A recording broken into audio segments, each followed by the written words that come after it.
ఆదిలాబాద్ జిల్లా తాంసీ మండలం వడ్డాడ్లో ఎన్నికలు ప్రశాంతంగా కొనసాగుతున్నాయి. ఓటేసేందుకు వృద్ధులు ఉత్సాహంగా పాల్గొంటున్నారు. మరోవైపు తమిళనాడు నుంచి 1100 కిలోమీటర్ల దూరం ప్రయాణించి మనస్విని తన ఓటు వేసింది. తన ఓటును తన ఊరి అభివృద్ధికి ఇచ్చేస్తోందని అంటోంది యువతి ఆలోచన విధానానికి స్థానికులు అభినందించారు.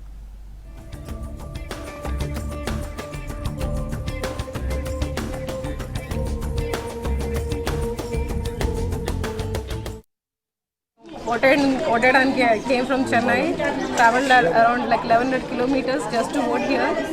This is my first time voting. I hope I'll see my village development as I wished.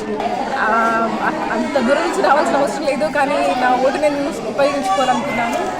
So అందుకే నా ఒక్క ఓటైనా మేబీ నా ఊరికి ఏదైనా డెవలప్మెంట్కి హెల్ప్ అవ్వచ్చు. సో అందుకే అంత ట్రావెల్ చేసి వచ్చాను. నేను ఫస్ట్ టైం ఓటింగ్. తను అంతే తను మా సిస్టర్, తను కర్నూలు నుంచి వచ్చింది.